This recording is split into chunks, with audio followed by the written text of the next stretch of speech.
Good morning, everyone. My name's Simon Bolton, CEO of Envipco, and a warm welcome to Q3 2025 results presentation. I'm joined as ever by Michael Clement, Chief Strategy and IR Officer. It gives us pleasure to update you about the business and obviously have the normal opportunity to answer questions in the Q&A in the chat afterwards. So I'll go through some introductory pages and then Michael will be back with the finance and then I will do the outlook. Okay, as we've said before, 2025 is very much a transitional year for Envipco as we deliver and satisfy customers of the large orders that we won a few years ago as they're starting to come to an end, and we're waiting for and looking forward to new markets starting to ramp up.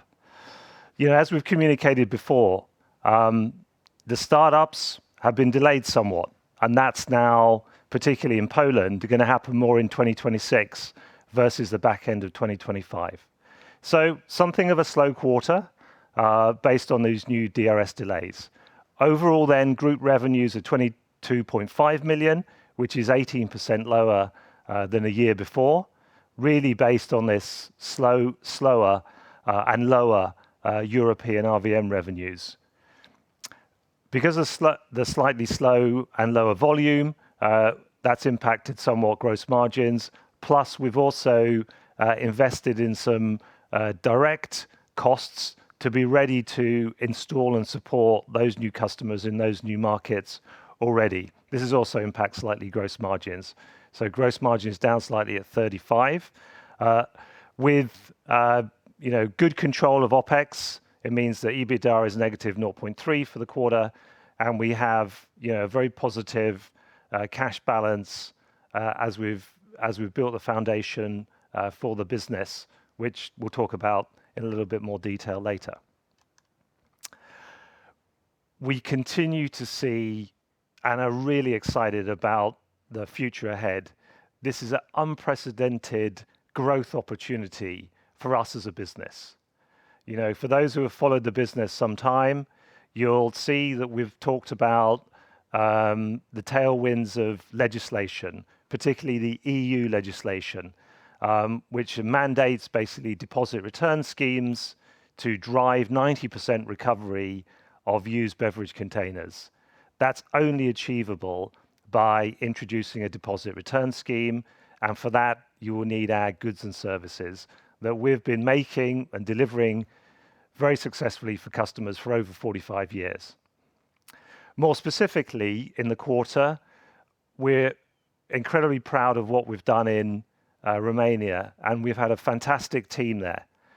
Obviously, we've been operating in the country for some time as a supplier, but a few years ago, when the Romanian deposit return scheme went live, we really stepped in and acted as a partner to that scheme, such that step by step, we've built now a very significant market share, getting on to 40% throughout for all of our product range. And this shows, I think, some of the characteristics of some of these new markets: a slightly softer start, and then the market builds as retailers decide to adopt reverse vending machines to automate that collection, and more beverages come onto the market. For those, again, who followed the business, we have a great product in Quantum. It is the first to market of a bulk machine. Customers, end users love it, retailers love it, and we're seeing real traction in brownfield markets. An example of that is the Netherlands.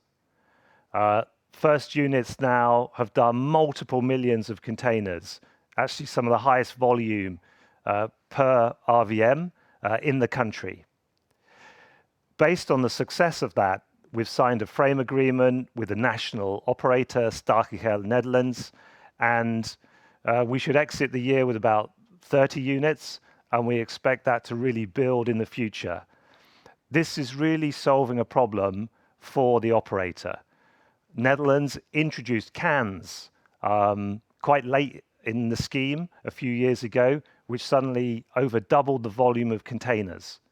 This overloaded the system, and the use of quantum outdoor bulk feed solutions has really helped them. So that's really exciting.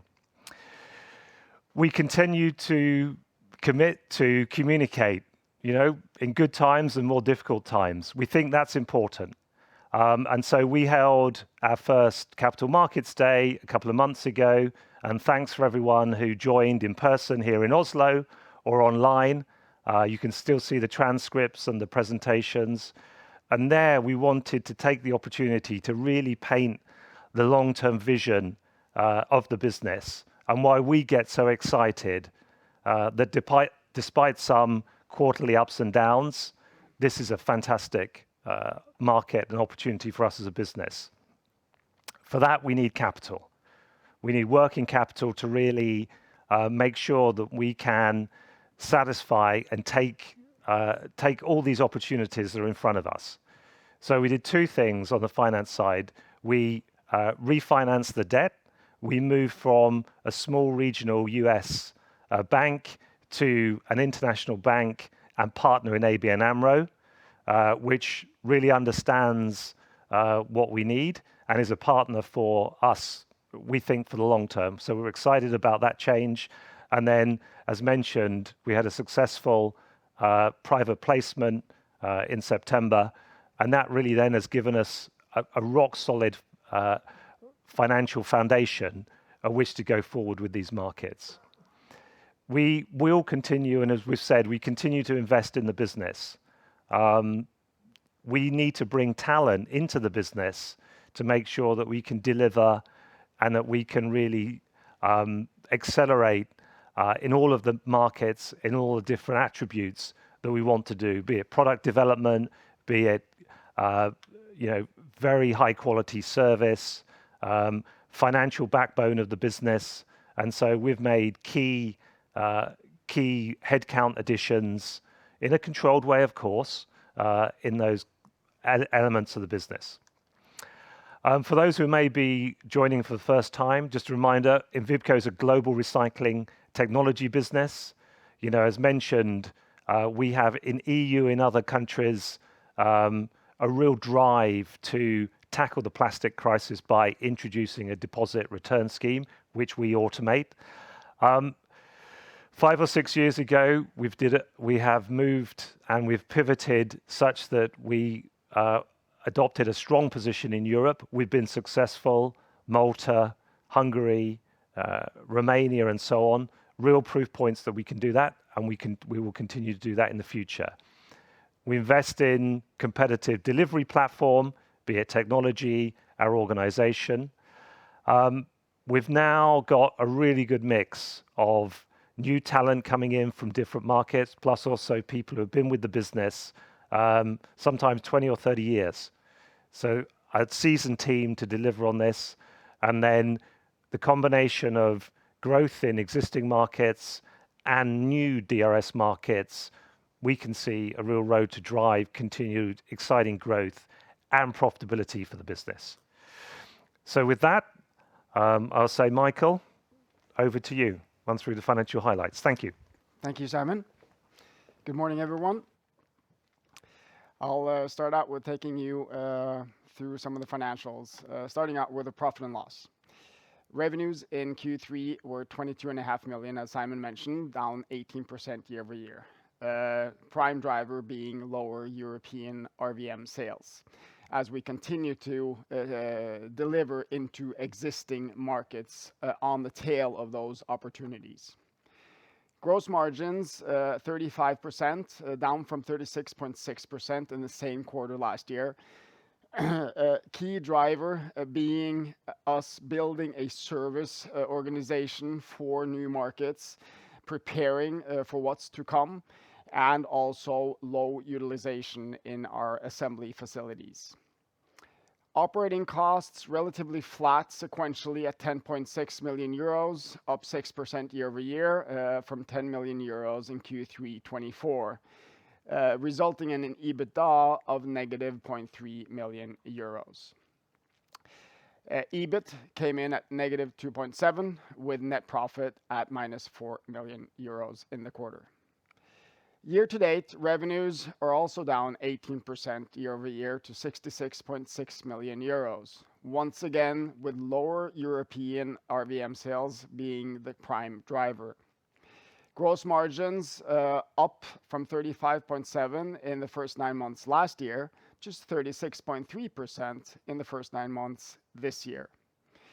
Operating expenses at 30.8 million euros year to date versus 27.6 million in the first 9 months last year.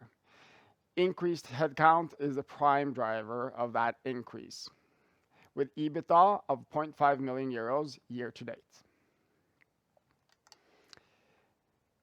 So a little bit into regional sales. European revenues were 14.3 million euros, down 16% year over year, with timing of markets and us continuing to deliver in existing markets, the prime driver. RVM sales were 12.5 million euros, down from 16.9 million euros. Looking at the different countries, we had a solid performance in specifically Romania, once again, the Netherlands showing promising growth, and also solid performance in Sweden. On the other hand, Hungary and Greece showed declines. Program revenues are starting to build from installed base a few years back at 1.8 million euros, up from 1.4 million euros in the same quarter last year. Our North American revenues were 8.2 million euros, down 10% year over year. Adjusted for the weaker dollar, revenues were down 4% year over year. Program services down 8% to 7.6 million euros on lower collected volumes. RVM sales, 0.7 million euros in the quarter. Operating costs, we continue to try to manage and have a disciplined approach to our operating expenses. Operating costs in the quarter, 10.6 million euros, compares to 10 million euros in the corresponding quarter last year, and up 0.2 million euros from 10.4 million euros in Q2. Key driver is an increased headcount as we prepare for new growth in new markets ahead. And as mentioned, we will continue to maintain a very disciplined approach to manage our operating costs also going forward. Over to the balance sheets. Our balance sheet total in Q3 increased primarily on the private placements, with total assets increasing from 121.1 million at Q2 to 164.8 million euros at the end of Q3, and cash increasing from 18.9 million euros to 62.7 million euros. We've refinanced our debt, as Simon mentioned, with debt flat at 22.4 million euros sequentially, with changes in the long and short-term portions, with long-term borrowings up from 6.8 million euros to 17.2 million euros, and short-term borrowings coming down 10 million euros to 5.6 million euros. Under the new facilities, we still have headroom of around 10 million euros in additional working capital capacity. Working capital this quarter is relatively flat with the previous quarter at 62.8 million euros. Current liabilities are down by roughly 13 million euros to 33.8 million euros, with trade creditors down to 13.8 from 17.8 million euros last quarter. And as mentioned, short-term borrowings coming down by 10 million euros to 5.6. Finally, a look at the cash flow this quarter. Cash from operating activities in Q3 was a negative 6 million euros, primarily driven by working capital build as payables came down close to 5 million euros. Our cash from investing activities, negative 2.2 million euros, in line with what we've seen in recent quarters and also are expected to see for the final quarter for the year. This is built up by CapEx of 1.4 million euros and capitalized research and development costs of 0.9 million euros. Cash flow from financing activities this quarter, plus 52 million euros, of which the net proceeds from the private placement is the main explanatory factor. This resulted in a net change in cash in the third quarter of 43.8 million euros and the resulting cash balance of 62.7 million euros at the end of Q3. So with that, I think I'll leave the word over back to Simon for a few comments on the outlook. Okay. Michael, thank you very much. Very good. Right, just a reminder, the chat facility is open, so please, any questions, do pop them in there, and then we can get to them after these few slides on Outlook. We wanted to kind of take a step back and look at the market and the significant demand that's ahead of us. One way of looking at this is what population is covered by new DRS schemes, because the demand for reverse vending machines is proportional to population. So roughly 500 machines per 1 million population. So if we go back and we look at some of the markets that have gone live over the last few years, Romania, Malta, and so on, that's covered about 42 million people. If we look going forward, the next 3 years, that's 281 million people will be covered. So that gives you an indication of the demand for our products and services. And then if you go slightly further and you take all of the markets that are covered by the announced legislation or schemes that are looking to be put in place, then that adds another 150 million. So you get well over 400, 500 million people covered by these schemes. So very, very significant demand ahead. We know people like this slide, so we've updated it. In detail, this is what we see the rollout of kind of the overall second wave of deposit return schemes. So the earlier countries, we're well underway, and we're seeing that deployment tail off, as we've said before. And now we're seeing this next wave starting to build up. So mainly around Poland, Portugal, Greece, as Michael mentioned, an excellent installed base of Quantums in Greece pre-DRS. Now that's transitioning to a DRS scheme. So we're seeing some slowdown and modest sales this year for Greece, but we have high hopes in the future. And then other markets coming in, particularly the UK, which is on track, and certainly we see as a very, very exciting opportunity. How do we think about our growth? It's not just selling to greenfield. That is important, and we spend a lot of time talking about those new greenfield opportunities. But we really see kind of 4 pillars. Greenfield is certainly one of them, and will be the biggest driver, kind of short, medium term. But as we develop our business and as we enter these new markets, those new markets eventually become markets that exist and develop.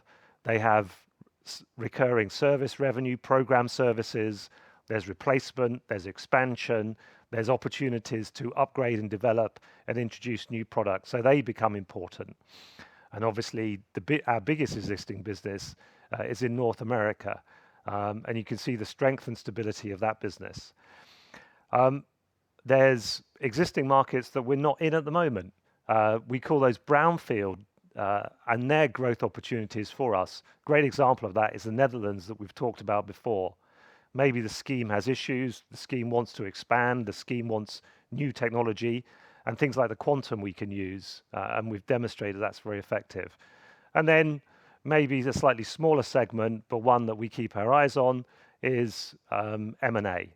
So this is around likely technology. So, for example, the acquisition of Sensi Bin last year, for us then to introduce the compact product is such an example.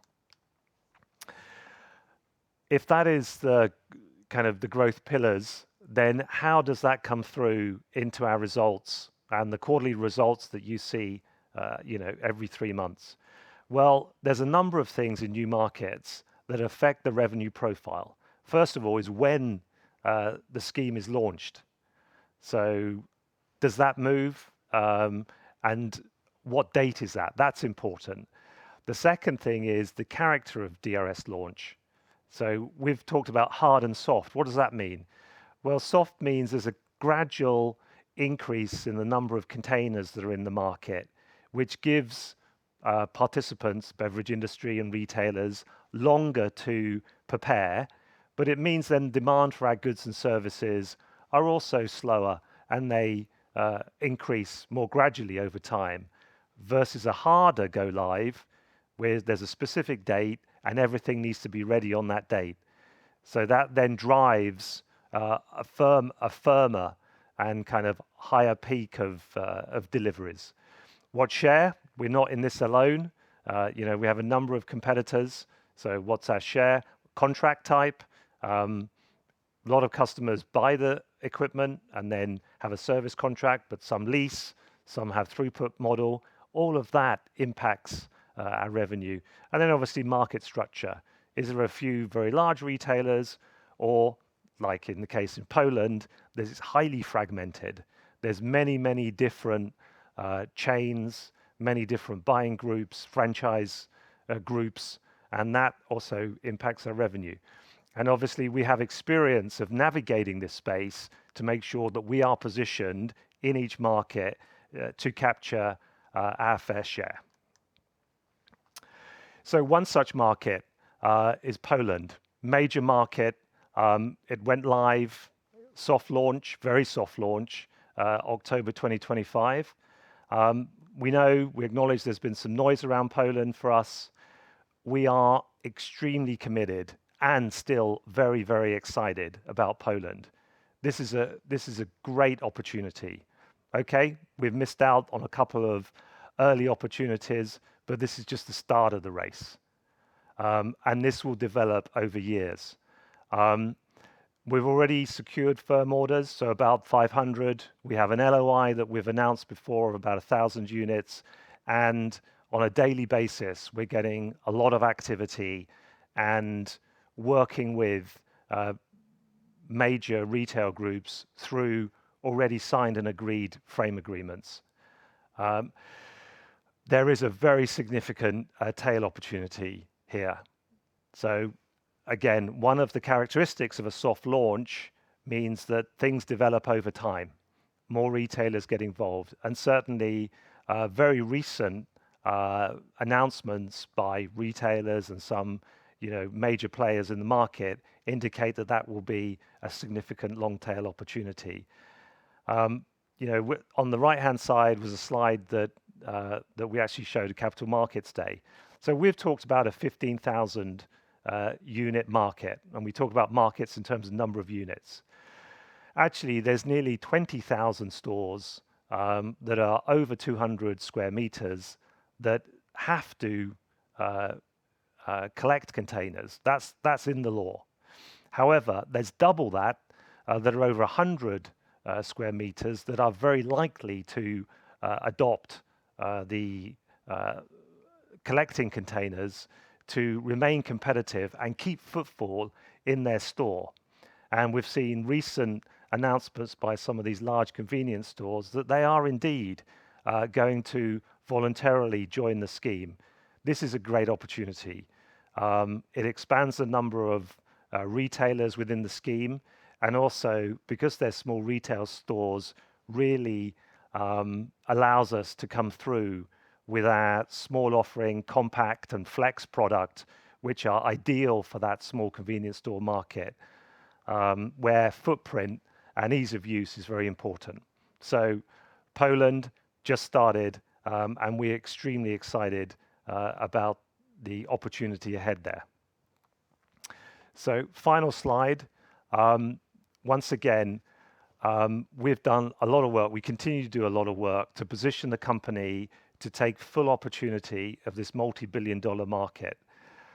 We're incredibly excited about the work we've done in Romania, and we think that's a really good prototype and role model for other markets, like Poland, that have this soft launch and then build into a significant market share for us.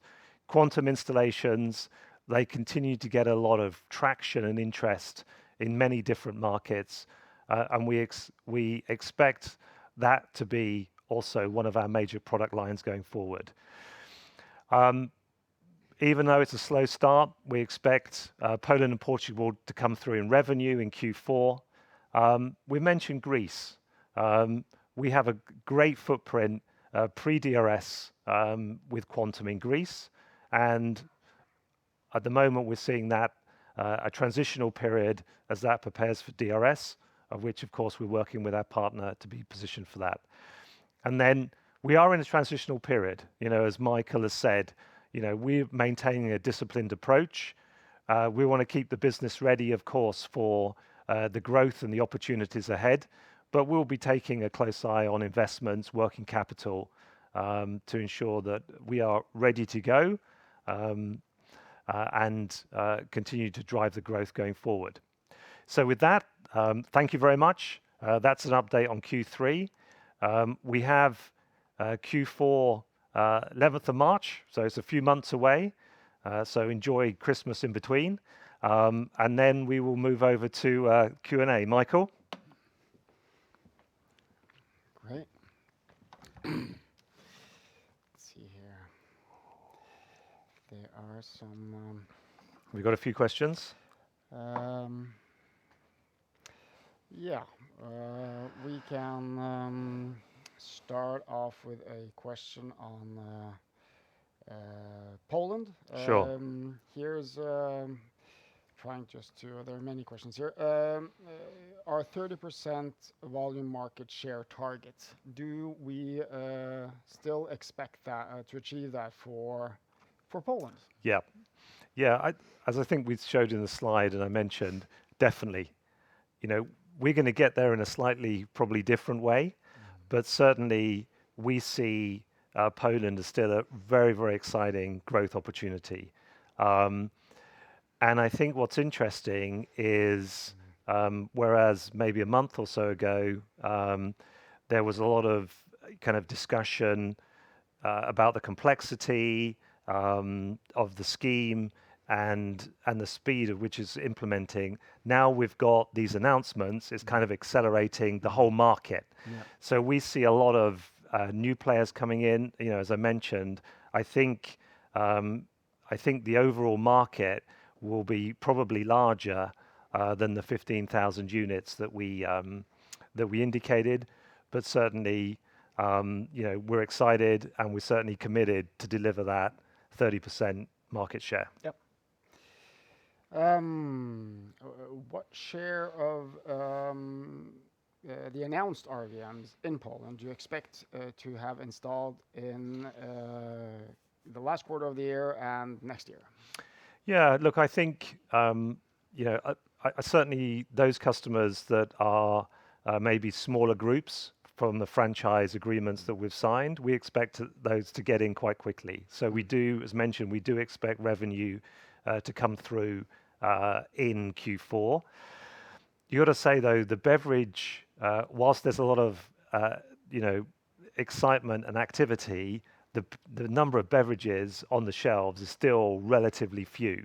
And from our understanding, it's literally hundreds only that have been accepted through the scheme already. So a beverage volume is relatively light. So I think most of the commercial opportunities and the installations will happen, in the course of the early part of next year. Yeah. But certainly, I think we're seeing good activity, and certainly, whatever we have as backlog coming out of this year will be installed, early part of next year. Yeah. Then there is a question on revenue drivers. What specific factors are expected to drive revenues in Q4 25 and in 2026? Maybe I should take that. Yeah, I mean, please. we will continue to develop existing markets. Mm. So existing markets will be the key drivers of our revenues in Q4. We commented on Greece and Hungary Yep. in the report, so they will be slower. That will be compensated by initial revenues from new markets, specifically Poland, also a little bit Portugal. Yep. Let's see here what we are coming in. What do we have here? A question on. There are many different here. How long can Romania continue to offer market opportunities for Envipco? Yeah, I mean that's actually a good question, and we obviously we've talked a bit about Romania in the update. I think probably people go back a few years and look at the recording. I think when we started to do these, probably when I had a little bit more hair and it was less grey. I think we were talking about 4,000 or 5,000 units as the scheme was just starting. I think what we see now already that is 6,000 to 7,000 units, and they've done a great job. I think the scheme is really working well in Romania. Again, very proud of our team and what we've managed to achieve there. But they've done a great job, but they're only 80%. So, and the target, of course, lest we forget, is it's 90%. 90% by January 2029. And it's not easy to get to 80, but it's really another step up to get to 90. So, our view is that there will need to continue to be investment, maybe slightly different. So there may be opportunities for municipal solutions, for more rural recycling centres, and so on.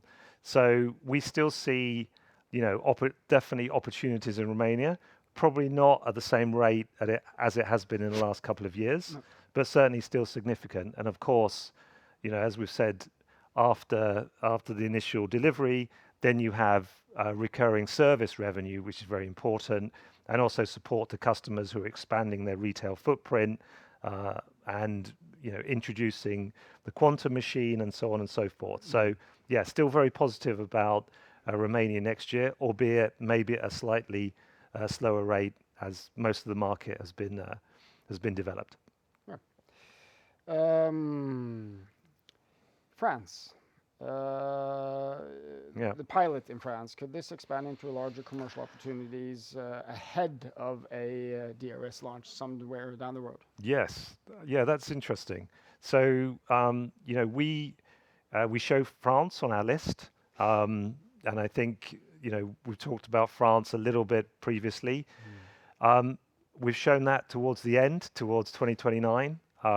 We think there's a number of things that are happening in the French market, which means that there will be a scheme, but it's likely to be slightly later in the cycle as we head towards 2029. So what's happening? We have, the French system has launched a pilot. We've participated in that pilot. So we have about 80 machines. At the moment, that is focused on refillable glass. So refillable glass could be an important part of a French deposit return scheme. Those machines are working, feedback is great, and so we'll stay close with the system. And there is talk about possibly extending that pilot nationwide. So obviously, if there's an opportunity to do so, then we'd like to participate in that. And obviously, more widely, if other material fractions, cans and PET bottles come into that scheme, then obviously we'll work with the scheme operator to see what we can do to help that deployment. Yeah. Portugal question. What's your position in Portugal? Are you confident in reaching sufficient volumes for a profitable business? Yeah, look, Portugal, a much smaller market, of course, than Poland. We have announced previously a a contract which is going to revenue. So we're delivering on those units. Also, not dissimilar to Poland, there's a number of large kind of purchasing groups which are also now looking to introduce machines. I think it's helpful that the operator has finally and publicly announced a date. That is 10th of April, 2026 to go live. That's good. There was some uncertainty, which I think has been taken off the table by announcing the date. And I think there's going to be an element of, like we've spoken in some of these other markets, working into a market share. But certainly we've got a good team there. Obviously, Portugal is very interesting because it may inform and act as a bit of a case study for Spanish customers who are looking at scheme attributes and how the scheme is run. So certainly we'll continue to be active in Portugal. And in the end, we believe we will develop a sustainable, profitable business down there. Yeah. How does Envipco approach market entry in new regions, and what key factors will determine success in these areas? Very good. So, well, that's a big question. Let's try and keep it short. Look, I think the first thing obviously is to assess market, okay, and timing of market. We've shown that. Generally, we like to go direct. We think that gives the best service to customers, and I think it's best for us. So it's one of timing, one of focus, and then of course, as we've said before, we think one of the reasons why we have entered Europe and been successful is because we go early, we listen to the customer, and we, as necessary, we make modifications on product to adapt to local needs. And you could argue maybe, we've woken up some of our competitors and they've done something similar. So maybe that's a good thing for the market. So that's what we do, and I think that's been proved to be successful. And then obviously when we start to win business, then we build up the team.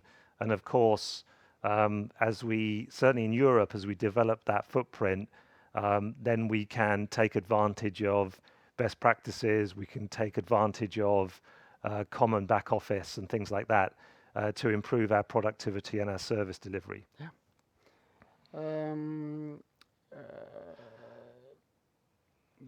I guess we'll have time for one more question. Sure. I'll try to.